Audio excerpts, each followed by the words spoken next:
Si je vous disais que ce veau là, qui a été élevé, nourri, soigné, il pouvait être vendu à 0 €. Ça a l'air difficile à croire, hein.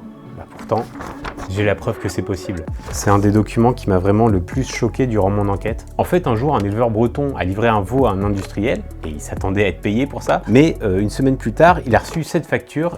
Il est écrit, regardez bien, veau sans valeur, le prix c'est 0 €, et pire que ça, il doit même payer 1,80 € de frais de collecte. En fait, des animaux qui n'ont aucune valeur dans l'industrie de l'élevage, il y en a plein. Je t'explique. Les veaux dont on parle ici, c'est des veaux mâles de race laitière, c'est-à-dire qu'elles ont été sélectionnées génétiquement depuis des décennies pour pisser du lait, comme on dit. Sauf que, comme vous le savez, un mâle, ça produit pas du lait. Et donc, il n'y a que les femelles qui ont un avenir. Quant aux mâles, ils sont séparés de leur mère après quelques jours, ils sont placés dans des box individuelles, puis ils sont vendus à des industriels qui exportent ces animaux souvent en Italie ou en Espagne. Et la plupart du temps, un veau laitier, ça ne vaut pas 0 €, ça en vaut quelques dizaines. Sauf que même pour ce prix-là, en fait, leur vie vaut pas forcément la peine d'être vécue.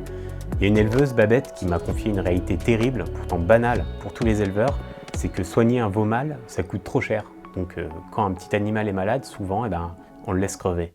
Les petits veaux, je devrais même pas dire ça, mais il y a 3 ans, on les tuait. On les tuait, ils voulaient même pas nous les acheter 5 €. Et c'est aussi le cas dans les élevages de chèvres, par exemple. Là, je pense à Delphine, une autre éleveuse, qui m'a confié qu'on lui achète ses chevreaux entre 50 centimes et 1 €, c'est-à-dire moins que le coût pour les nourrir. Du coup, en fait, certains choisissent de les tuer dès la naissance. Et ça, c'est même connu du ministère de l'Agriculture, parce que dans un rapport, on parle de silence sur certaines euthanasies illégales. On pourrait aussi parler de la filière des œufs, où les poussins mâles, encore une fois, sont broyés ou gazés dès la naissance. Alors normalement, c'est interdit depuis 2023, sauf que c'est interdit que pour les œufs bruns, pas pour les œufs blancs. Ouais, il y a des œufs blancs en France, mais vous les avez jamais vus parce que ça part en général dans la restauration ou l'industrie agroalimentaire. Si tu veux en savoir plus, j'en parle dans mon livre Le sens du bétail, dans le chapitre Bête à crever.